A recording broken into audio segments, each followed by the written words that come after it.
pour les droits de la vie. Effectivement, avec des témoins, avec notamment des personnes handicapées adultes qui en témoignent, nous sommes extrêmement soucieux de l'évolution récente, de l'accélération. Notamment grâce au progrès de l'imagerie médicale. C'est la rançon du succès de notre système de santé très performant. La France détient le record du monde du dépistage anténatal du handicap. 2 fois plus de suppression anténatale qu'aux États-Unis, par exemple. Et là, nous lançons vraiment un cri d'alerte parce que les grossesses deviennent pour beaucoup de femmes une source de grande anxiété du fait de la traque du handicap, avec les solutions au fond qui s'imposent. Il y a la fameuse première échographie où on détecte pas grand-chose, et puis la deuxième où on fait le... Oui, il peut y avoir toutes sortes de situations, mais la France a par exemple 82% des grossesses font l'objet désormais de tests sériques de dépistage de handicap, et on découvre progressivement, et je pense que les pouvoirs publics en sont parfaitement conscients et un petit peu effarés, au point que certains, le professeur Sica, le professeur Mattei, parlent carrément d'un eugénisme qui s'est instauré, non pas parce qu'on l'a souhaité, mais par la somme de ce qu'on a cru être des décisions individuelles, toujours désespérées, et qui sont finalement largement liées à, je dirais, la culture dominante, à la peur, au sentiment que une personne avec un handicap, eh bien, au fond, sera forcément malheureuse, que les parents ne seront pas soutenus. Soyez concret, même la bête fente palatino-labiale, aujourd'hui, on ne la voit quasiment plus. Effectivement, ce qu'on appelle aussi le bec de lièvre en langage courant. Même parfois, des parents réclament pour un doigt en moins, un avortement dit à proprement parler médical. Certaines équipes refusent, d'autres équipes acceptent. Et donc, il y a aujourd'hui, je dirais, un véritable... nous sommes à la croisée des chemins.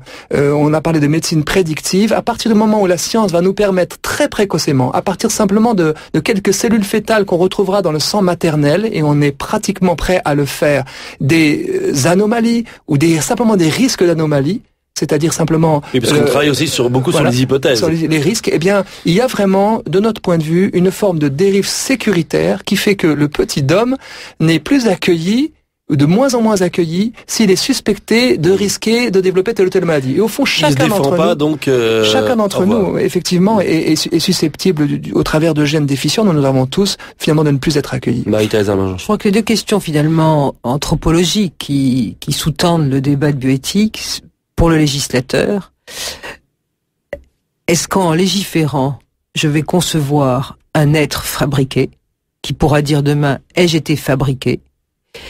Et la deuxième question, anthropologique fondamentale, c'est la question eugénisme. Est-ce qu'on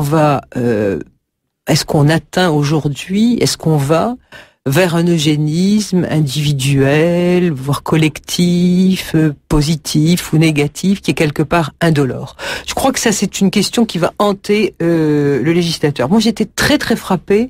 Nous avons reçu Monseigneur Dornelas au Sénat, et il nous racontait une rencontre qu'il avait eue avec un handicapé, et cet handicapé lui avait dit « Je suis une erreur ».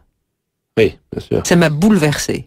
Ça m'a bouleversé. De la même façon que je lisais hier un écrit de France Quéré, et qui, rencontrant la maman d'un jeune handicapé qui était devenu handicapé à 30 ans, s'était converti, avait changé de métier, était devenu kinésithérapeute, et France Quéré lui avait dit, malgré son handicap, et sa maman lui avait dit, grâce à son handicap, il est devenu kinésithérapeute.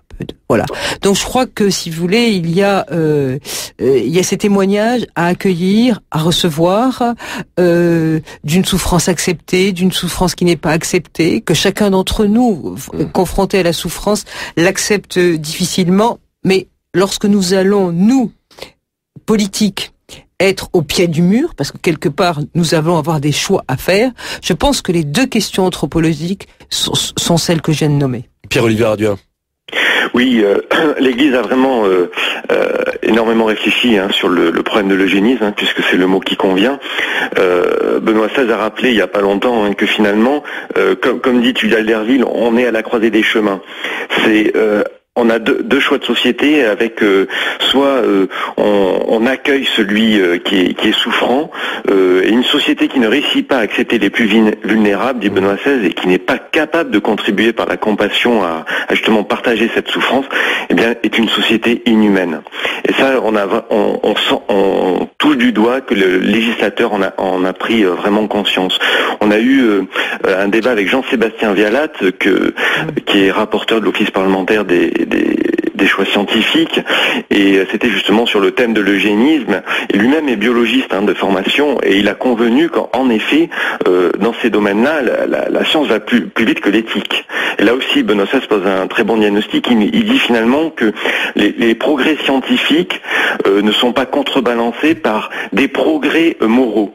Vous voyez, on a ce qui est intéressant dans les états généraux de la bioéthique, c'est qu'on a l'impression qu'on redonne un peu de la place à la réflexion morale, à la réflexion anthropologique, pour contrebalancer ces dérives. Et Tudual le disait, on en est maintenant au stade où de toute façon, avec une simple prise de sang, on pourra diagnostiquer un large panel de maladies.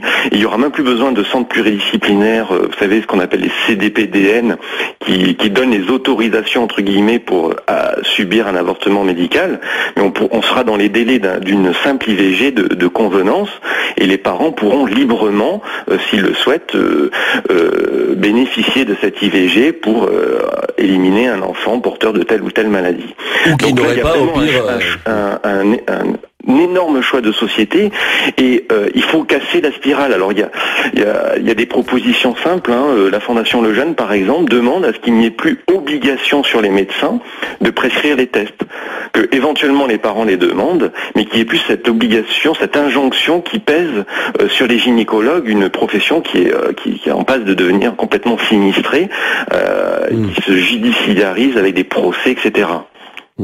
Merci. Une auditrice nous appelle des Hauts-de-Seine, Béatrice, pour nous poser une question très pragmatique, je trouve, puisqu'elle s'interroge sur les embryons surnuméraires, et elle pose... Béatrice, vous êtes avec nous ? Oui, j'écoute. Moi, je trouve votre question effectivement très pragmatique. C'est vrai, comment les parents peuvent choisir quels embryons vont avoir un projet parental et quels embryons vont pas en avoir un, Béatrice ? C'est ça en fait, ma question, c'est lorsqu'il y a des embryons surnuméraires parce que le projet parental a été atteint, d'après ce que j'ai pu comprendre, les parents sont responsables de ce que vont devenir ces embryons, puisque apparemment, on leur demande régulièrement que veulent-ils faire de ces embryons. Donc, et d'après ce que j'ai compris, c'est qu'en général, les parents justement sont confrontés à un cas de conscience, et la plupart du temps ne répondent pas, et c'est ce qui fait que ces embryons sont surnuméraires. Sinon, ils les abandonnent, et effectivement, la science en fait ce qu'elle veut. Oui, donc eux-mêmes, ils se posent la question. Pas dit, nous n'en voulons plus. Je pense que ces embryons restent en attente. Alors, pour moi, un embryon, c'est un être en devenir, et voilà, quelle est la solution ? Alors, précisément, on appelle l'embryon surnuméraire ceux qui, conçus in vitro, ont été congelés plutôt qu'implantés ou immédiatement détruits. C'est ça qu'on appelle les embryons surnuméraires. Oui, et effectivement, chaque année, désormais, les parents reçoivent une lettre qui leur demande ce qu'ils veulent en faire. Ils ont 4 solutions, soit les réimplanter, mais dans certains cas, leur famille est constituée, ou le couple s'est disuni, enfin bref, les réimplanter, ou alors les donner à un autre couple, c'est permis, c'est assez rare quand même en France, mais ça se fait, c'est légal, ou alors les donner, entre guillemets, à la recherche, où il sera donc détruit pour la recherche, ou enfin les détruire par décongélation. Et c'est le type même pour nous de choix impossible.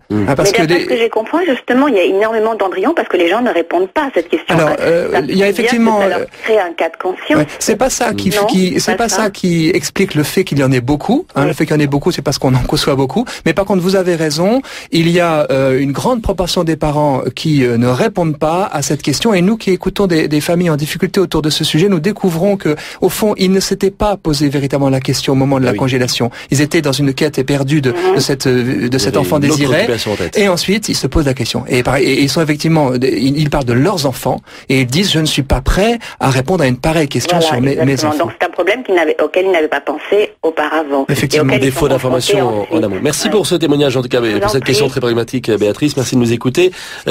Une précision, un chiffre. Un enfant sur 20 aujourd'hui en école maternelle, est issu non pas forcément d'une fécondation in vitro, mais en tout cas d'un processus d'assistance médicale à la procréation. Ce qui est à la fois une bonne chose et à la fois inquiétant pour l'histoire de l'homme, si on est obligé de se faire aider systématiquement, en tout cas dans un cas sur 20. Il nous reste 5 minutes dans le bistrot de la vie, on a des millions de choses à encore évoquer. L'espoir, parce que la recherche qui nous fait peur aujourd'hui, qui permet des choses que l'on réprouve autour de cette table, en tout cas, avec vous aussi, Pierre-Olivier Arduin, cette recherche nous apporte des sources d'espérance, donc, notamment avec, tout ce qui tourne autour des cellules souches et notamment celles qu'on commence à savoir à extraire du sang de cordon. Alors là, il n'y a pas de sujet sur le cordon ombilical. pour faire simple, on peut en faire ce que l'on veut, Tuc du Alderville, ou en tout cas, allons-y, cherchons gaiement.